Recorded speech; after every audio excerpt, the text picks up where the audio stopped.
2026 is going to be an awesome year. We got some pretty cool stuff coming up. First off, we got Foundations of Recovery. This is our flagship program. We're starting it in January. This is for anyone, man, woman, or couple who wants to come and reclaim their heart from shame, trauma, and betrayal. We start off with an education on all sorts of principles, give you the common language. We feed you from a fire hose in terms of all things recovery. It is such a great start to recovery. And we get at the roots of things, Tyler. This isn't like any other program. Like, this is our healing journey in process, and Foundations is where we begin. If you look at the value that you're getting there to kick off a good recovery with all of the right education, all of the right language, and a team to get you started while also being directed by Brandon and myself through the whole process, what a deal. So if you're interested, if you're struggling, if you've been wanting to do something for a long time, jump into this. This only comes around every so often, and we would love to have you there.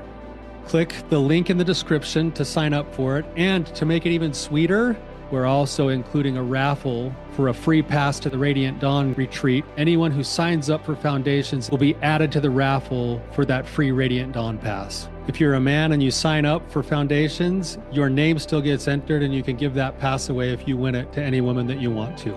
So what you're saying, Tyler, is if you sign up and participate in Foundations, you could possibly go to Radiant Dawn for free? That's exactly what I'm saying, which is crazy because Foundations by itself is already an insane value. Man, I sound so salesy. But it actually is awesome. So come to Foundations. And even if you don't come to Foundations, sign up for Radiant Dawn. It's beyond therapy, the best healing experiences that you can have. Click the link below and come join us. I'm confronted with my affair partners every single day. How do I overcome the anger? Welcome to the Real Talk Recovery Podcast with the Therapy Brothers. We're brothers, we're therapists, and we know recovery. Bring your stories, your questions, your successes with real recovery.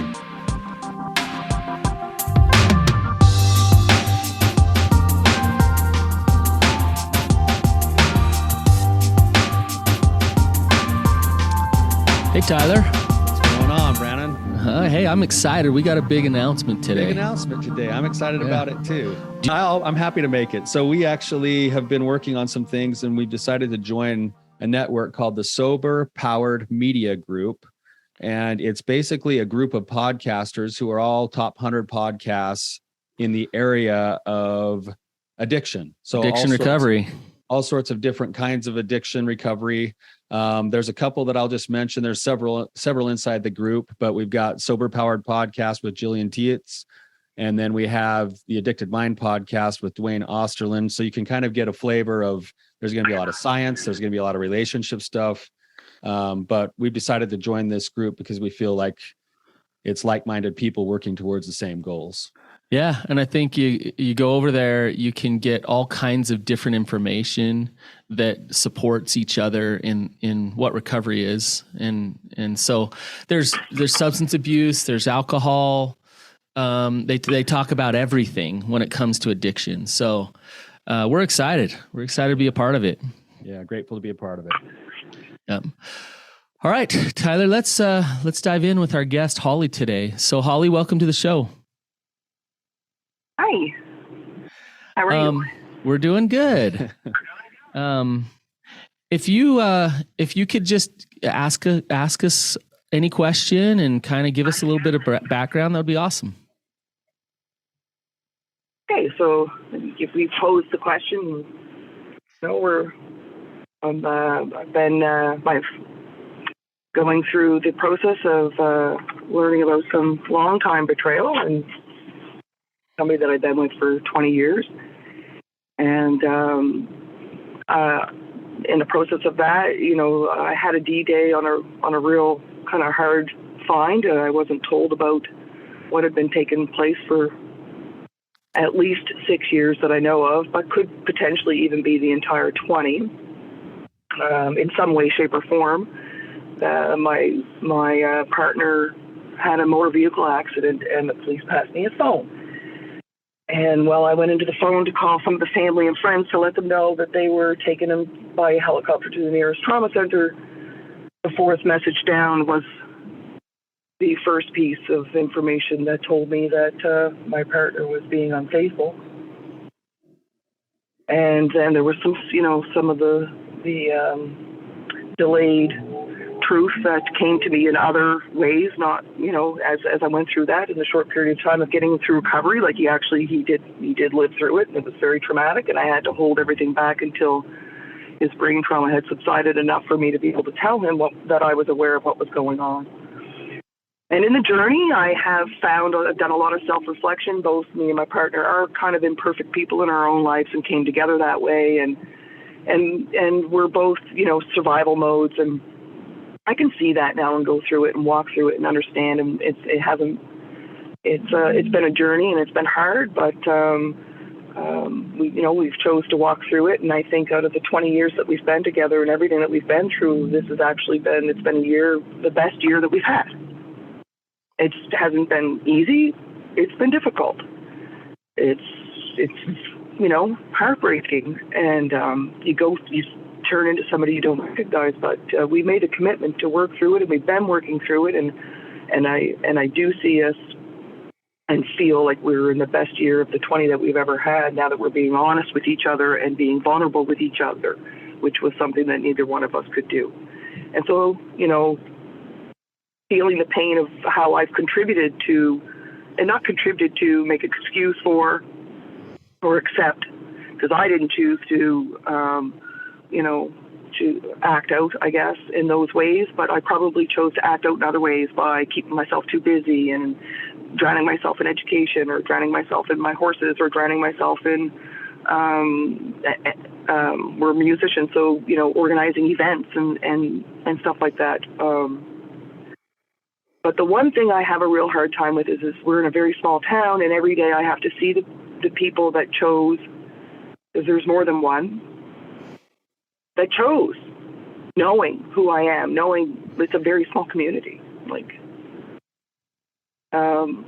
And I'm really angry at them, and I get tired of the cliches of, well, you can write a letter, but you should burn it, or that you silence that voice one step further for people who chose to hurt you and hide it from you and alter your reality and not give you the choice, they themselves not give you the choice to make an informed decision of where you could be, should be, want to be in your life.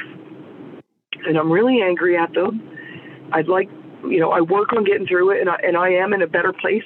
It's a daily thing, it really is, and I try to do a lot of reading and stuff, but why shouldn't I send them a letter?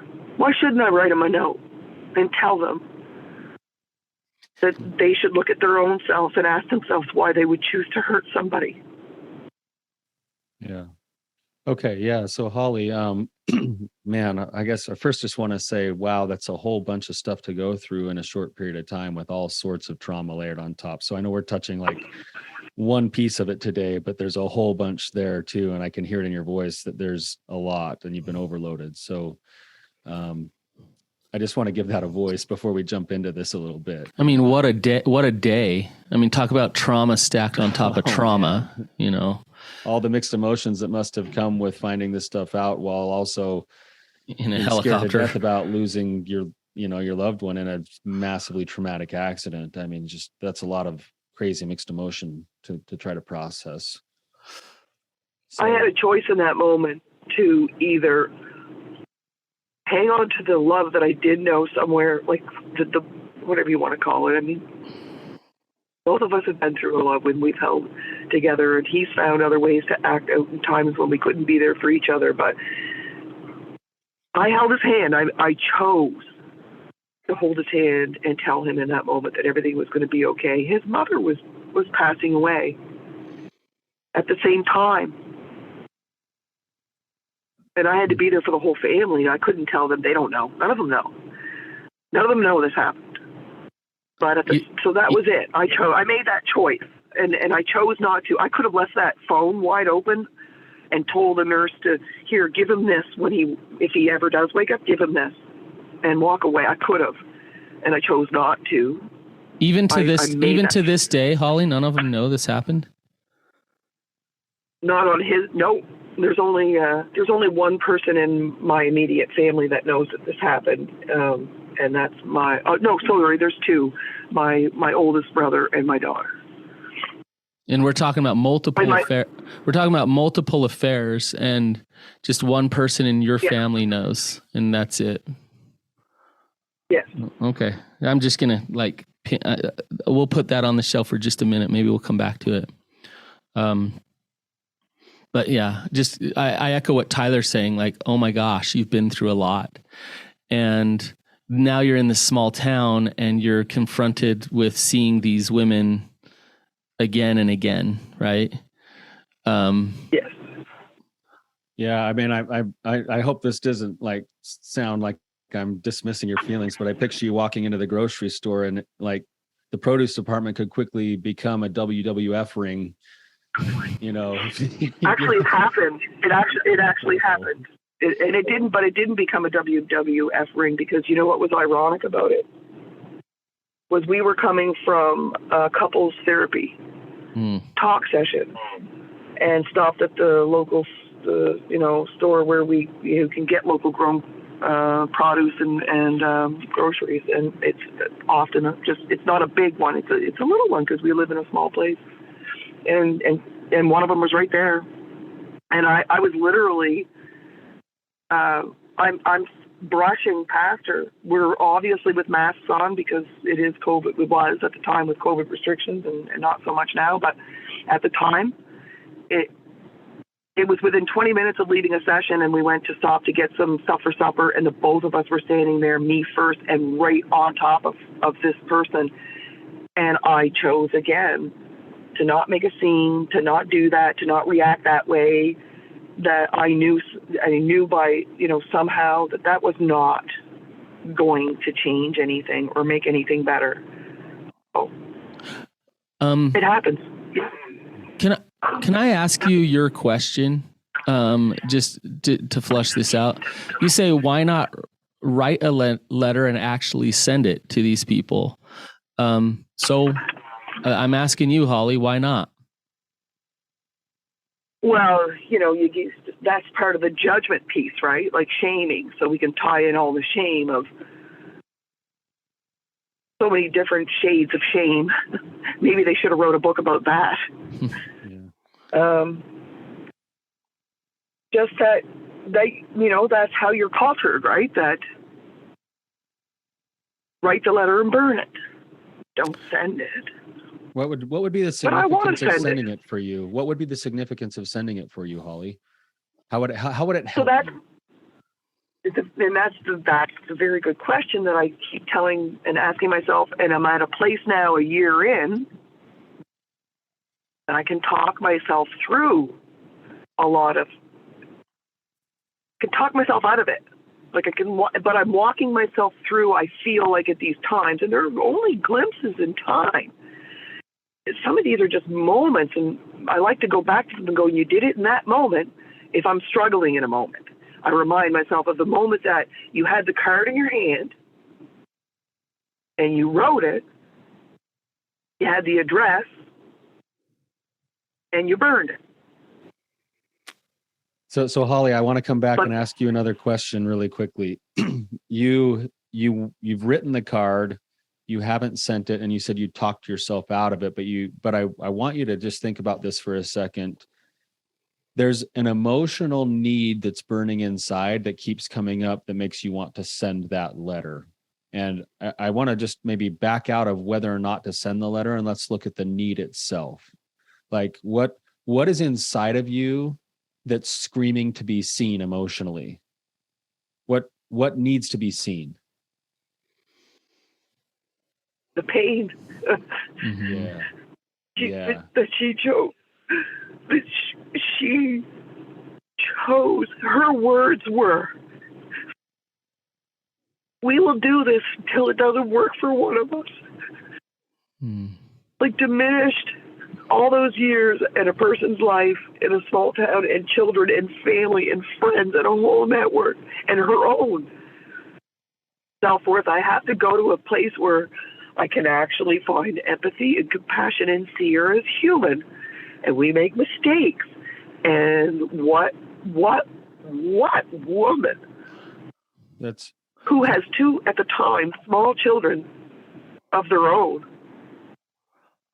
had was never going to choose him. Her herself was never going to choose him forever. It was a fling. It was just something she needed herself. Holly, Holly, I want to stop you for just a second. Notice what's coming. It's the anger. She's I'm angry. She's a selfish human being who did a horrible thing. Yes, that's true. But back to Tyler's question, that anger there, we could talk about that the whole time, and it's all true. It's right? all true. But it comes back to, what do you need, Holly? What do you need on an emotional level here? And you went there. You went, I need somebody to see my pain. Yes. That's what I heard from you. Do you see that, Holly? I do. And I know that, probably at the end of the day, that person's never going to see it anyway, because they chose it in the first place. So you're wasting your breath. Yeah, go ahead, Tyler. Yeah, there's a couple of thoughts here, Holly. I'm not going to tell you to send or not send the letter, because I believe you could probably find peace and happiness in your process either way. Yeah. Now the challenge here is if you're going to send the letter would need to be sent for certain reasons that are geared towards that need you have inside, which is to acknowledge and validate the pain that I'm experiencing. But sending the letter for this person to then call you up and take you to lunch and sing Kumbaya is not going to happen. Probably.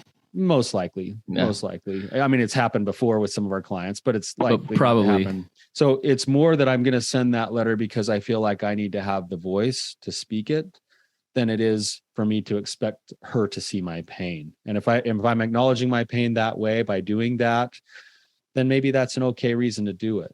But the goal here is that you've got a wounded heart that doesn't know how to receive that sort of like opportunity to grieve, that opportunity to validate the pain that's there. It sounds like you might not even have a good team to have an outlet for a lot of this. Your family doesn't even know about any of this stuff. And so it's finding its way out through the anger. And the anger is actually trying to do a job for you, but it's trying to get to that core need that's underneath it. Yeah. Holly, going along with what Tyler said, I think you've been dump trucked a little bit. So, there you are, like life's bumping along. You're, all of a sudden, boom, all this crap is dumped all on top of you. And the person who kind of filled that truck up in the first place, is there saying, hey, I'm going to help you dig out here. Right. But I'm wondering how well he's doing with really helping you dig out. What I'm hearing, this is an issue of isolation, in that you've been dumped on all this stuff, and now it's your responsibility to, on your own, except for this one family member that you have, on your own, work through all these emotions, deal with all this stuff, and try to smile and be in love again with your husband and be okay in that small town that you live in. And so here you are with us, like just ready to explode with emotion because you've been so isolated in those feelings of pain. Does that make sense? Does that ring true to you, Holly? Yes, it's been a difficult time. So, in answer to your question, I'm not 100% alone. I've only told one family member, but because it's a small town, you're trying to get through it. That is the choice that we've made. That's a choice I made, actually. But he had to be in agreement, it takes two. It wasn't going to be forced down his throat. It was like, are we doing, like, what are we doing? And his near-death experience alters our story a little bit, changes the dynamics a little bit for the average because he's had a near-death experience. He's also had brain trauma. So again, like, yes, adding to your concern for Kim and her suppressed emotions is that there are some things I can't get away from. He's had brain trauma. Right. So you could only overload it so much, and his mom had passed away within 3 weeks of his accident, and which all this stuff, Holly, isolates you even more. But I do have. So I did go to talk therapy, and to the point where I felt like, okay, I don't want to keep going back in time. Like I'm trying to focus more on the future, and I wasn't really getting what I needed out of that therapy going forward to give me the tools to deal with it at the time.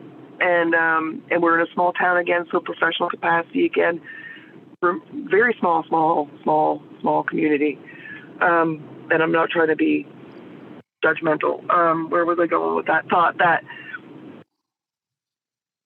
he has demonstrated in many ways and continues to go and put that effort in to show me that that's behind me. And I was according to him, I was struggling so bad for so long because I didn't like the life that I was living. And his infidelity happened in gaps. There were two admitted affairs. One was 5 years ago, and the other one was, according to him, we had a sexless part in our for several years. So it's complex, and he sought out through his entitlement at some point after, I think, 3 years, and that was the fourth text down. And she was not somebody that he was staying with. It was purely on both of their parts for just what that was, and only brief, and that was it, one occurrence, and both of them weren't going back to it. It was, okay, you're good for a year. And again, to add to my story, I read all this. I can't get it out of my head. This has been part of my struggle. Your thoughts. You read it. It's awful. I don't recommend to anybody listening to this. Don't read it. Don't go look at it. Don't let your mind tell you that you want to see it, because you don't. The rest of his infidelity would be around like emotional flares through texting, telling people they look nice and all that stuff. He hit the tree, had a near-death experience. He told me he was leading into just feeling so awful. And I saw the signs before his accident, him actually tuning into me, that in a way I didn't recognize because it had been so absent for so long. And I had just crawled in my shell, avoided it all. I didn't want to be rejected. I didn't want to be abandoned. That's my history. And so right now, he still goes to therapy. He goes to psychological therapy because he has his own deep wounds, and I won't, again, make excuses. He doesn't make excuses. Could he do more? I don't think he could do more, because I think he's building his own emotional capacity through his own trauma. I think I told everybody that we are two very imperfect people. And when I say imperfect, I just mean people who can really put their fingers on their childhood trauma and the stuff relationship-wise that they've been dragging with them. And how, again, him and I are even together. If I go back to year one, if I was a healthy person in year one, then I would have quit him a long time ago, as the song goes. Because I would have never got into it, because I wouldn't have needed it. And the same probably him for me. And somehow we just, through all kinds of other things lying underneath, we just held this together. But right now, yes, he's doing the work, and he tries, and he has remorse, and he doesn't know what to tell me. And sometimes, if I react, like along the way in this first year, you can imagine in the first few weeks, the first days, few weeks, months of being able to share this with him, and then be out there in the community and go to my granddaughter's birthday party, and one of them be there ahead of me at the same location that we're pulling in, I would react bad. I was in bad state, and I didn't react well. I didn't respond. I reacted, and I had complete breakdowns. Yeah. Well, And he I don't didn't think know that's out how of the to- ordinary. And it wasn't. And he accepted it. And I think there's been sometimes along the way that there's some people that would have walked away, that would have said, I'm just out of it. The affair that he had 5 years ago, I mean, he was miserable in our relationship. He just didn't have the heart to tell me. He was literally all the signs of, I'm kind of walking out the door, but just couldn't put that foot out the door.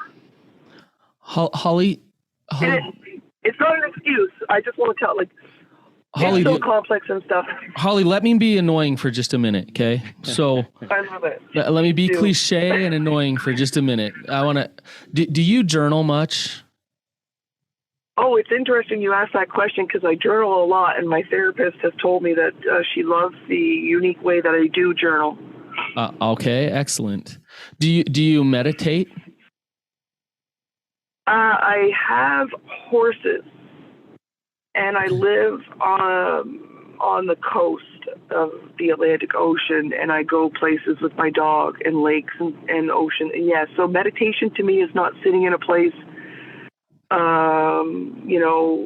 yoga style. It's in nature and with animals. Love it. Okay, that's awesome. Nature, connection to the earth. Do you believe in God? Do you pray? I have weaved in and out in my faith with God, and so you That's a guys are like, complicated "There's question.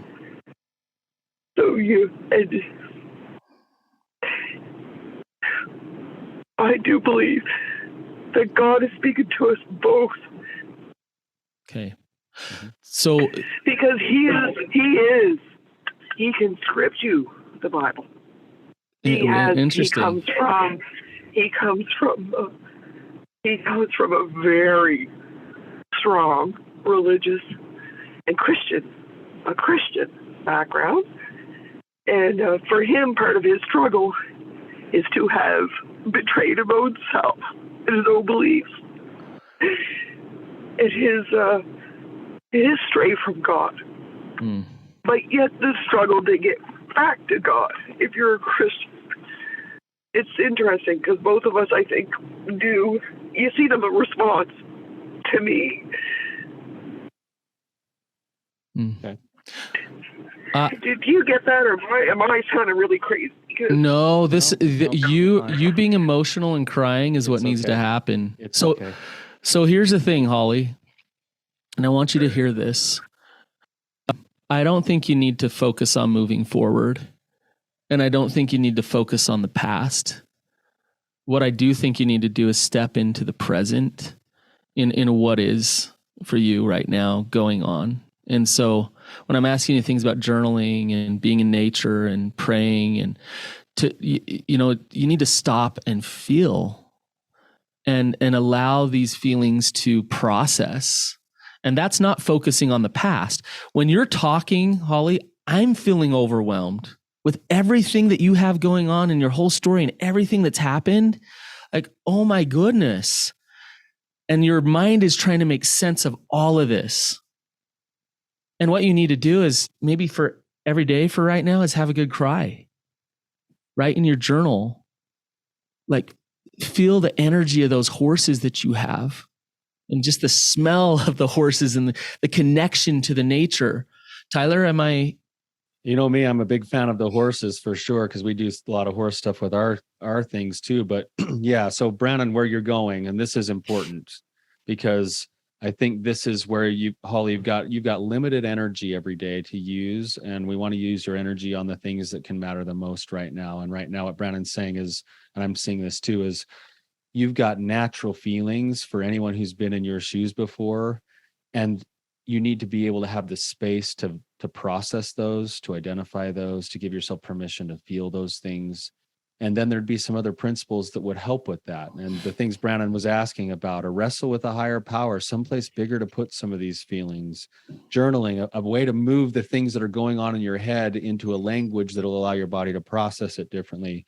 the horses and nature, grounding, Mother Nature, being able to give it somewhere, to me, we were in Hawaii a couple of weeks ago, and I just laid in the ocean, just floating in that salt water for like 30 minutes. And I just felt like literally Mother Nature was just pulling in that motion of the water, pulling it out of me. Like, use those things at your disposal to allow the emotions to process. We were talking about connection with other people.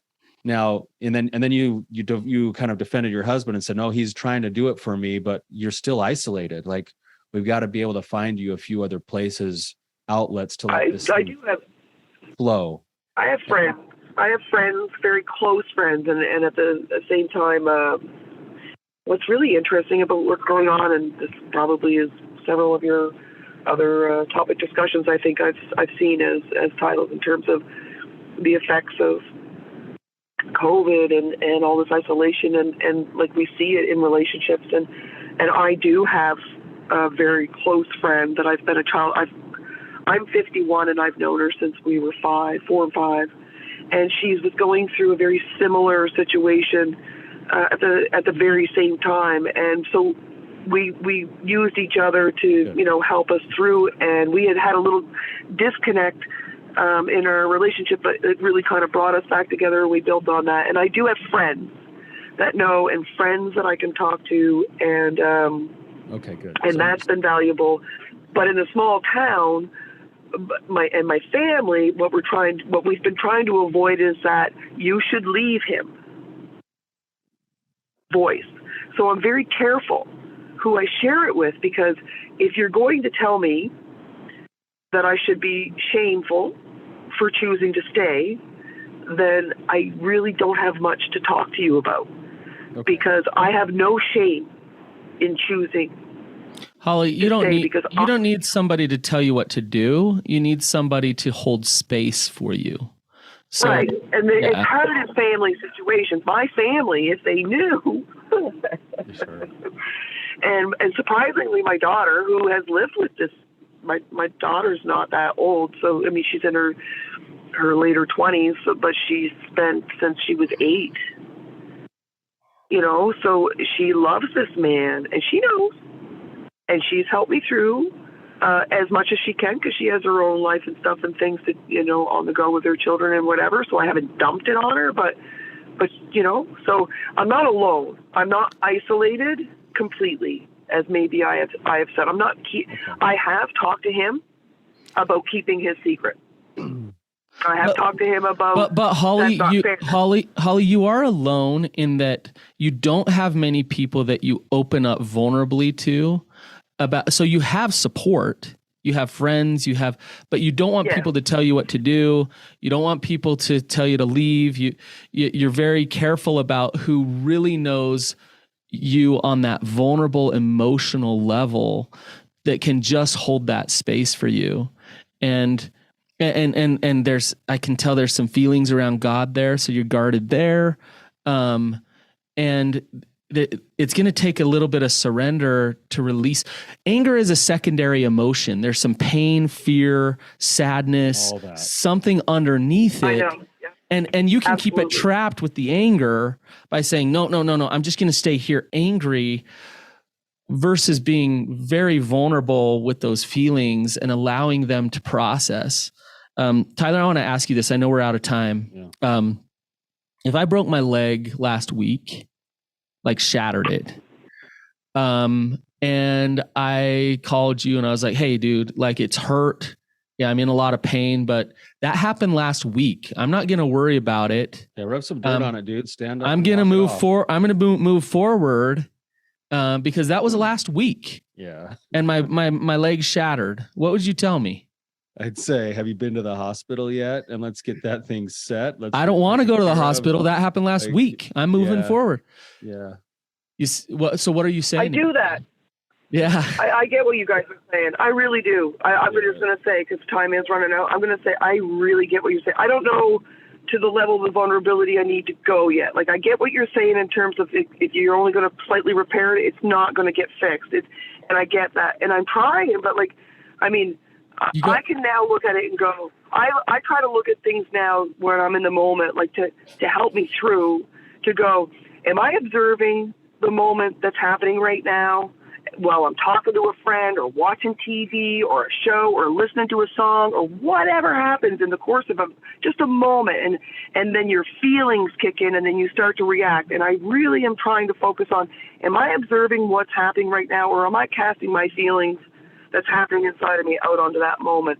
I don't know how else to be vulnerable. I know I need to be more vulnerable. I'm very vulnerable with him, and he does allow that space for me, and he holds it. I wish he would say more. So here's the thing. Holly, we got to wrap up, but here's the thing. Instead of worrying about whether you're casting those feelings out onto the moment, stop for a minute and have some self-compassion for yourself about having those feelings. Oh, that's interesting. Look what's still inside of me. Look at this pain that I have for good reason. Right. That I'm not allowing myself to deal with because I have to keep it all together for everything else.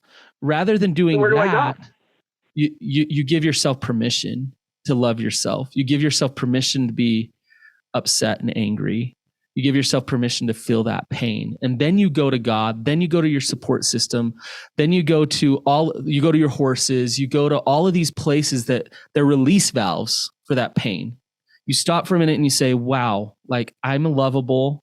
I care about myself. That pain is real. And I need to go do my self-care intentionally to process that pain to start to feel better. To take that anger off the top so that I can get to those other emotions. All of those things become the outlets. And to be honest with you, Holly, there is a time and a place when the right crafted letter is a way to therapeutic. Is a way that could be therapeutic. And it would be okay to do that. I'm not going to tell you not to do that, but you want to make sure that you're looking at it from what you're actually trying to accomplish when you do it. Because if you're doing it just to, like you said, cast more shame, you'll feel worse about yourself. If you're doing it to let the anger come off, that's fine. If you're doing it to process your own emotions, that's fine. If you're doing it with no expectation of a response back, that's fine.